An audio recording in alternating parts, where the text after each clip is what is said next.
Welcome back to Cyberology, Dakota State's podcast for all things cyber and technology. I'm Jen Burris. And I'm Lily Bloom. And new last name. New last name. Mm-hmm. Okay, let's address that first. Congrats. Congratulations. Thank you. And our guest today is Andy Roland. He is returning. He's been on as a guest before talking about esports. We're bringing him back. So welcome, Andy. It's a pleasure to be here. So why don't you just start us off by giving us an update on the esports team? Okay. Past 2 seasons have been really good. Our Valorant team right now still is just as stellar as it's ever been.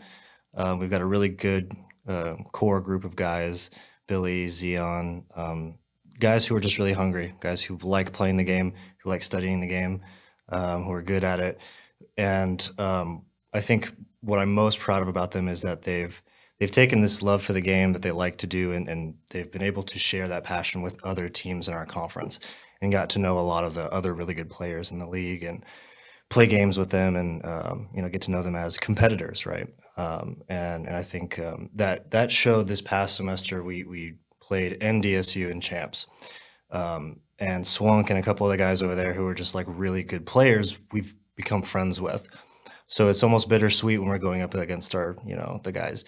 And we're joking because our Valorant team is very good. They're coming off a championship of the fall. So the spring season was a lot of fun.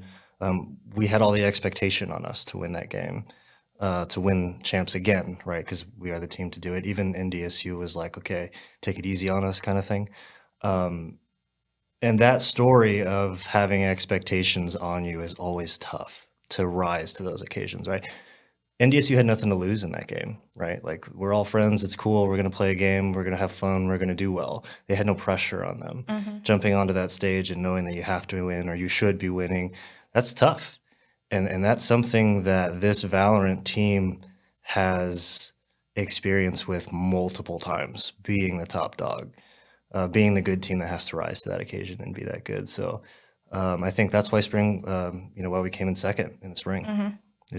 That's the tough thing to do. And it's not the first time that that's happened to us. Learning experiences, right? Yeah. That's Valorant. Valorant, I love the story of Valorant. Those are great guys, good athletes. Our League of Legends team, it's always been rocky with our league team.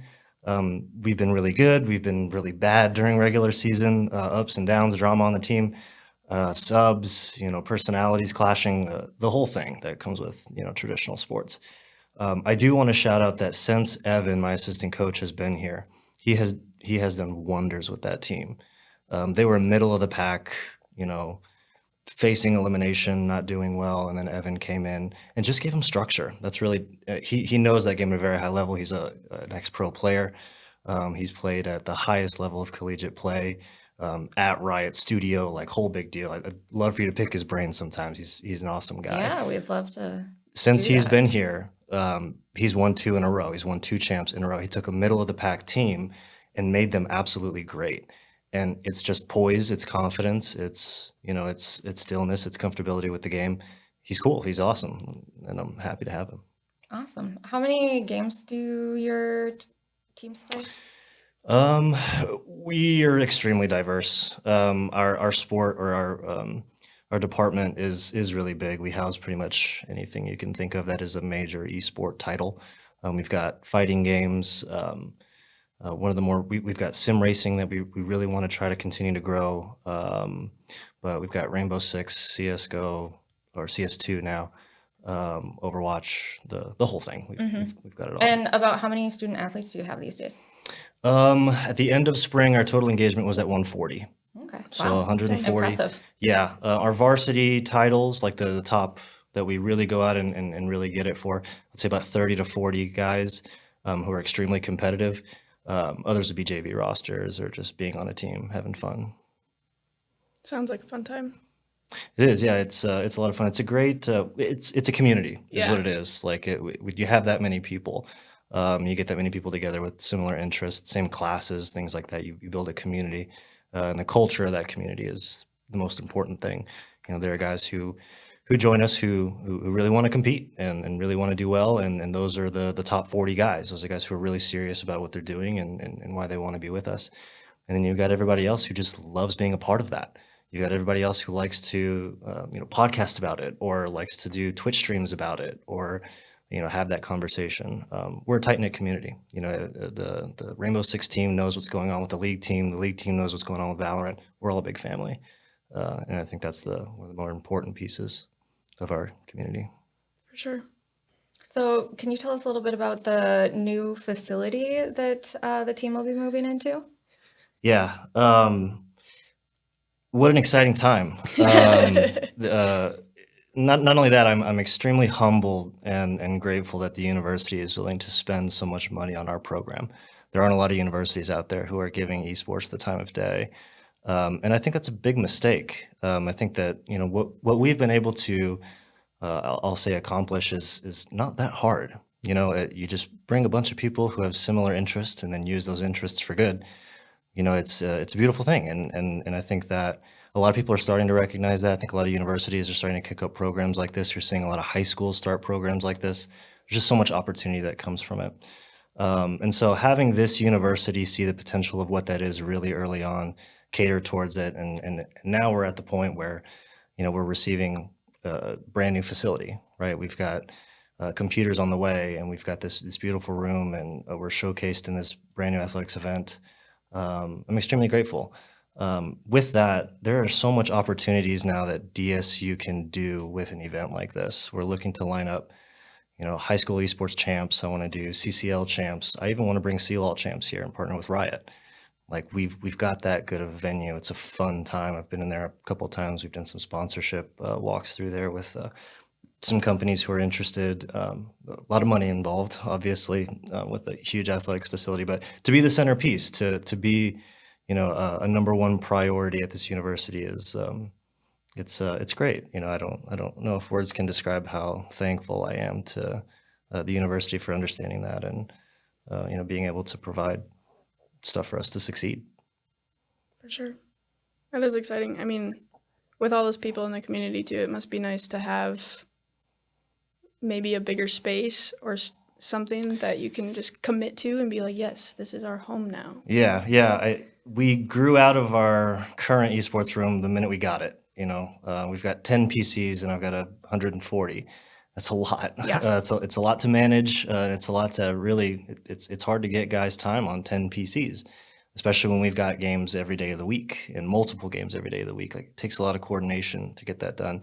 I think that's just a testament to the students being able to communicate with each other well, right? But we're ready. Yeah, we're so ready for this. I think it'll get more time in for these guys. The fact that we are up North Campus, that we're with other athletes up there who are dedicating their time, and they're going to walk by and they see us every day, putting in the time and seeing how cool it is, how fun it is, seeing what our community looks like. That's important, and it's again, I'm humbled. Yeah. How if you get new people walking by, like how do you introduce the world of esports to people who maybe just don't know much about it? Yeah. Well, I think it's as simple as like it is a sport. Esports, right? It's a sport, so you can relate it to almost anything in a lot of different scenarios or situations. Dedication, communication, all of the core values that sports have, that what I like to call like transferable skills, right? Like you can go play football, you can learn respect, you can learn balance and character and things like that. It's the same thing for sports, so. But I think what's really interesting and what interests me the most right now is all the research that we're doing on the actual market. What does the professional scene look like? What is the stability of it? Where revenue options come from? Why are these organizations hemorrhaging money? Why isn't it sustainable? We are still in its sort of infancy phase, or if you will, we're growing a little bit more. So I don't know if you can say that fairly, but there's still a lot of issues with it, right? And I think it takes time to figure that out. It takes failure. It takes seeing what works well, things like that. So, but the market itself, as it's budding, if you will, it's fun to take a look at and it's fun to talk about. So you've had some interesting developments also on the programming side of things for academics and esports. Yeah, it's a good segue. So can you kind of talk about how that happened? Yeah. Well, I think it was sort of born out of opportunity. When I came here and I started the esports program, there were so much opportunities for students to just gain skills or access to skills, whether it's, again, sort of putting on a podcast if you want to put on a podcast, or do graphic design for our social media, or analyze on our Twitch stream, or color commentate, or learn back-end production. There's so many opportunities for students to gain skills and to use their interest in video games to gain those skills.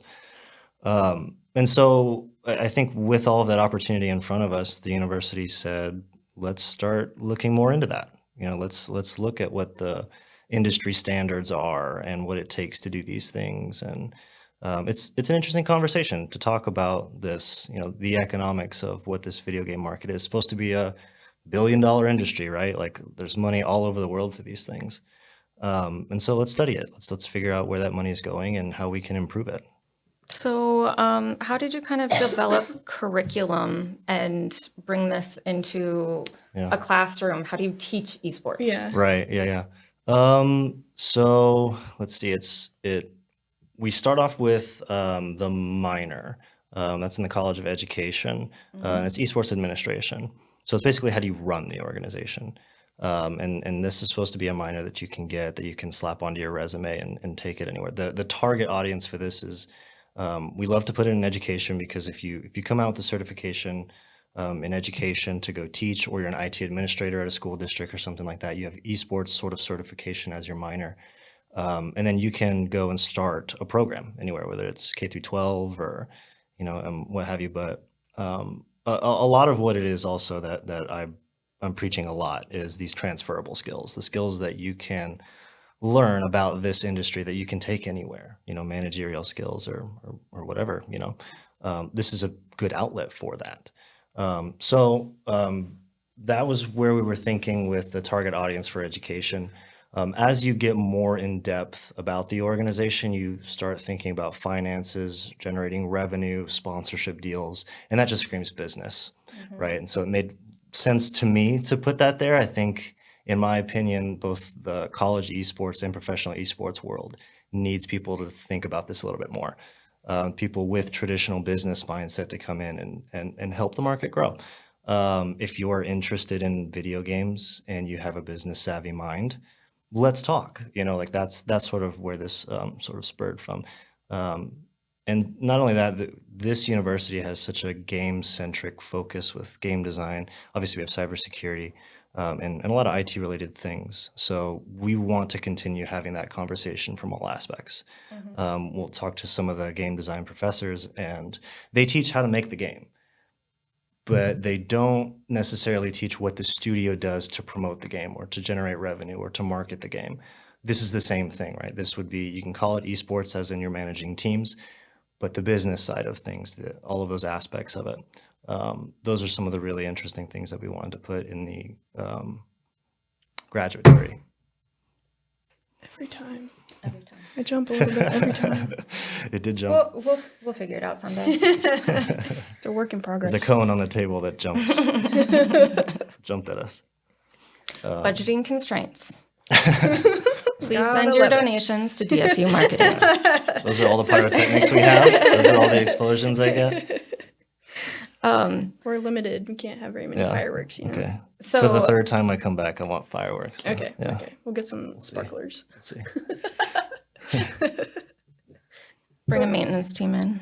Yeah. No big deal. So the business programming side of things, you talk a lot about the transferable skills. These aren't just, you're not limited to esports if you get a degree in esports either, correct? Right. Yeah. I think that's the biggest misconception of what this is. And really what it is I think it's a really good talking point. If you put this on your resume, someone's going to see it and go, what is that?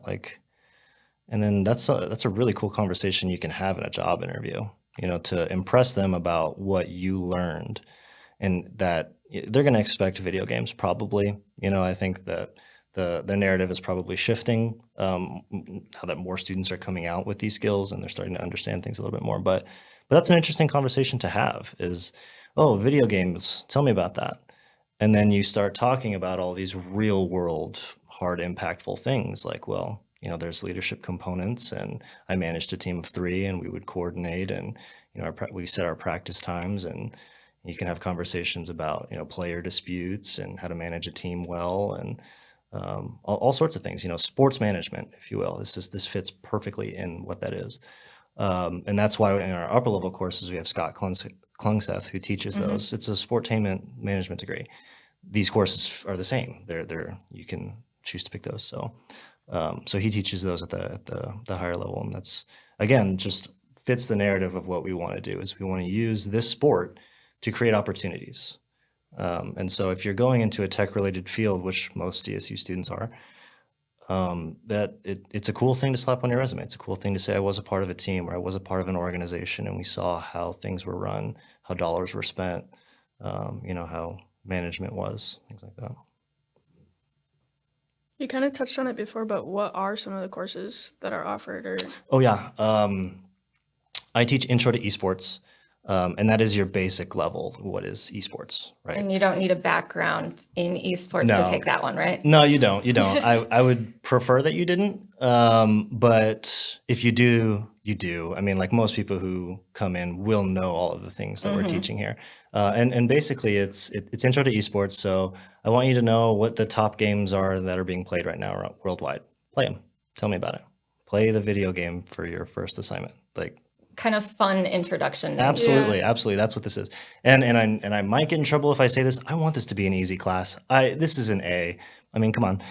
It's video games, right? So like I'm going to say, like, give me a 1-page synopsis on how FaZe Clan's doing right now, right? Do some research on that. Go online and tell me what they're competing in, and what they're valued at, on things like that. And so it's designed really to kind of make you feel like this is stuff that you want to find out, not stuff that you have to find out because I'm telling you to.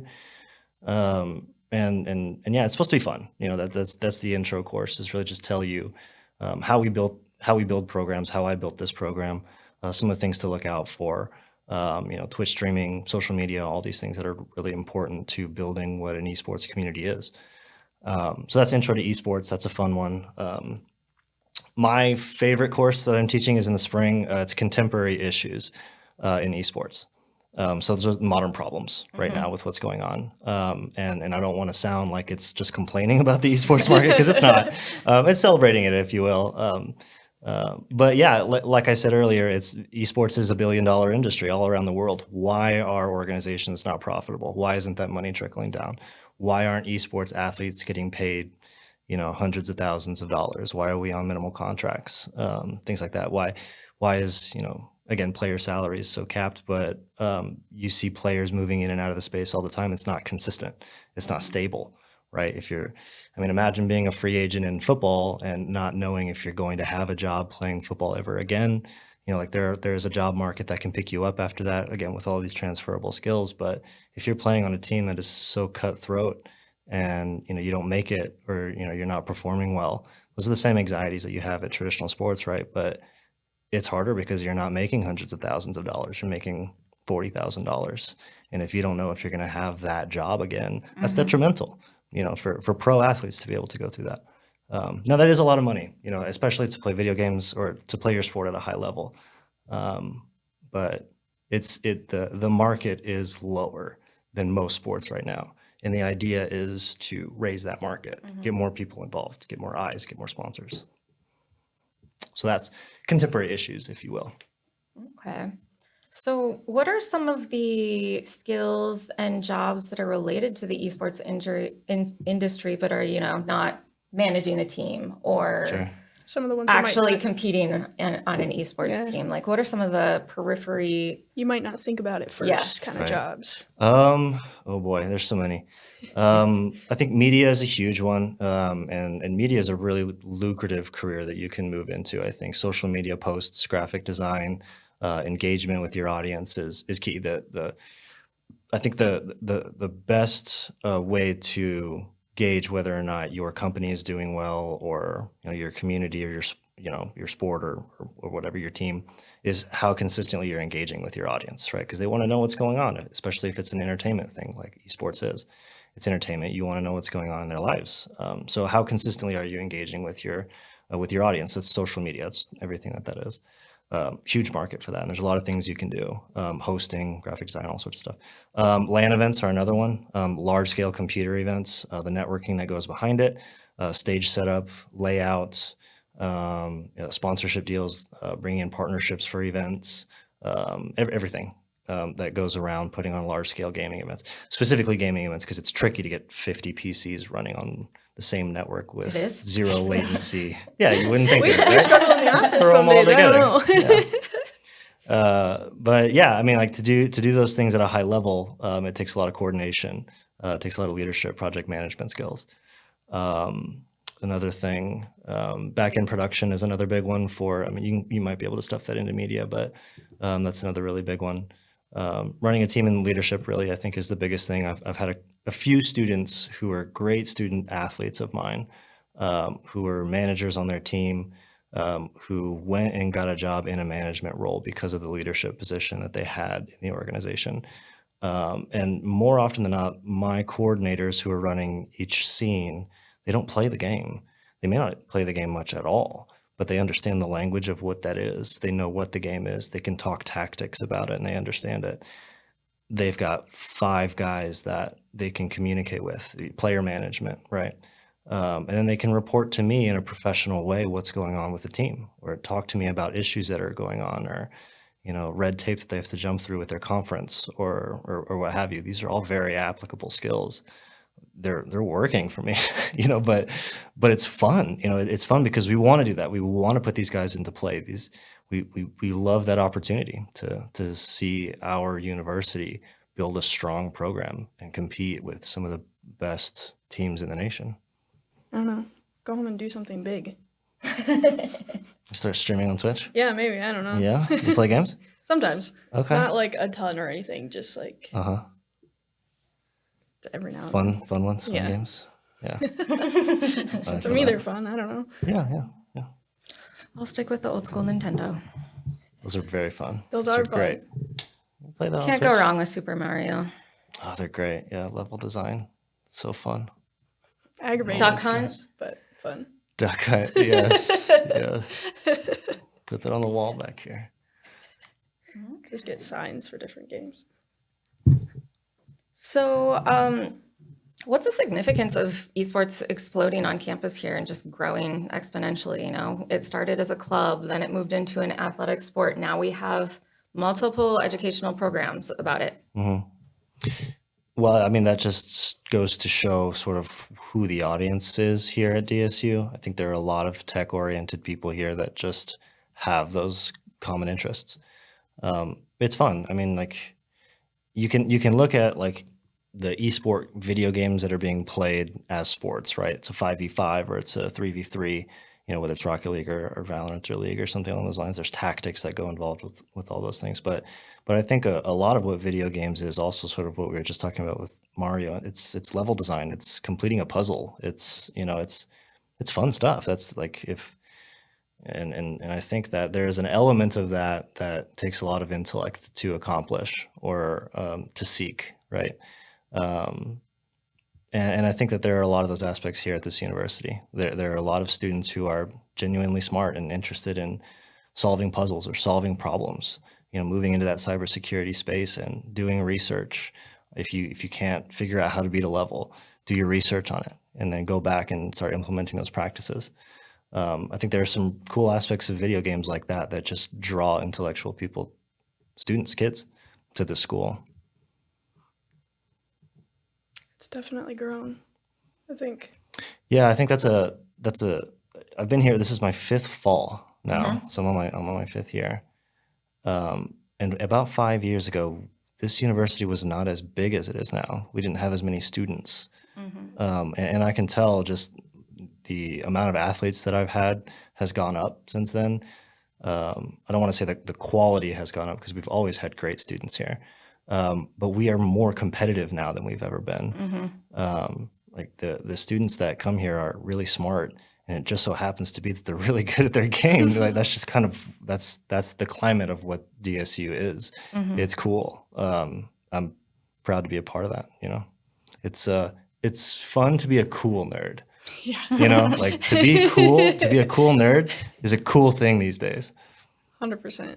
Especially in, I don't know, I don't really want to label anybody, but especially in like the kind of techie side of things, it's Yeah. like that is growing so much to be like just a more normal, if you Yeah. will, a normal thing. So Yeah. it's like more and more people are getting into it. So it's like, Yeah. it's like a cool kind of nerdy. Yeah, and in that world, this like tech world that we live in, a lot of people see that and like, oh, it's nerdy, like it's cool, but like it's passion is what it Yeah. is. It's people who are passionate about something that they find really interesting about, you know, networking solutions, or you know, whether it's if it's cybersecurity, it's figuring things out. You know, seeing, you know, mobile forensics, all these different niche things that are really meant to, you dive into your research and you get passionate about it. And I think that there are people around you that see that, can really feed off the passion that you have for the cool things that you're interested in. You know, and I think that that's like that's these students really at their core. They're coming here and they're taking really tough classes. And you talk about Tom Halverson and everything that's going on at Beacom. Like these guys are really smart. And to see the students sort of get that from them and sort of become engulfed in their studies here, and just be driven with passion. You know, that's what's going to carry you around here. You can force yourself through your, you know, papers and tell yourself you have to do these things, but if you don't have passion for what you're doing, it's going to be tough. 100%. I like that. I like the nerdy cool definition of passion. Yeah. So, any specific things that you want to highlight about either the new educational programs or the athletics teams? Well, I'm always looking for students who are interested in having conversations about the esports market. I keep my finger on the pulse of what's going on, controversies or, you know, scandals in major play or anything like that. So if there are students out there who play video games all the time and want to use that skill to get a career, it doesn't necessarily need to be in gaming. You want to use that interest that you have for good, for positive. We can do that here at university. I think you can, and that's what we're doing here for our education curriculum, things like that. On the athletics side of things, we just got a brand new facility. You know, we have this. We've got a great concert coming up soon. With everything, I'm still looking for, and I don't want to say I'm looking for, but there are a lot of opportunities for like sponsorship deals and money and getting in front of these really intelligent students that are on these teams, and I can confidently say that like. As someone who's in esports and who's run a team with a bunch of students, seeing something as simple as Lenovo on an esports jersey for 140 of these students, to know that a company has your back, that understands what you're doing and believes in it and has passion for it. In some instances, when parents don't even have that for what their child's doing, if they see that, if they see one of the earlier ones we have is Army National Guard, you know, if seeing that these companies have the wherewithal to support them can go a really long way, and can really benefit them. There are a lot of things with a lot of these companies that can benefit these students. So yeah, I think there are a lot of opportunities in our program to reach some really intellectual students. So where can students go to learn more about either being a part of the team or the program? Our Discord server is the best place to go. I run our entire organization on our server, and you can shoot me a DM anytime with any questions that you have, whether it's admissions or it's scholarships or whatever. I'm always on Discord. I've always got my DMs with me. I might be drowning in my DMs, but I will get to you. I will respond. Apart from that, Morgan Garber in admissions is probably one of the best persons to talk to. She's been through the program. She knows a lot about esports. She can diagnose character really well and put you onto a team and find out whether or not, you know, or put you in the right community, essentially. And there are a lot of really good resources here on campus, I think. But the admissions office is a great place to start. Awesome. Anything else you want to add? I don't think so. You can check us out on twitch.tv/Trojans Esports. When we're in season, and that's Yes. When does your season start? September. Okay. September is what we're looking at. We have boot camp early August, so we bring everyone in a week before school starts. We just game for a full week. Like, I want you to get sick of playing games for about a week. That way you can focus on classes when school starts. Like, you get your regular season schedule figured out, you get your practice schedule, you know what team you're on. You meet everybody in the organization, and then we focus on class after that. We've got everything figured out. Yeah, seasons will start around September. Evan is now the commissioner of the league that we created, the Collegiate Champions League. Created it about 4 years ago now, I think. And that's been so much fun, just a collection of all the major esports organizations here in the surrounding states. Yeah, check us out. We go live almost every day of the week when we're in season. We've got Rainbow Six, we've got Smash, we've got all sorts of stuff going on. So you can just go follow the channel, and then you'll get notifications when we go live. You can check out whatever it is you're interested in, I guess, whatever games we've got going on at the time, whether we're beating up on Ohio State or, losing to some community college we don't know about. I don't know. We'll be live. Okay, awesome. Well, thank you so much Yes, for being thank our you. guest today Yeah. and giving us a little bit of background on esports again. And thank you for listening or watching. If you enjoyed this episode, please subscribe.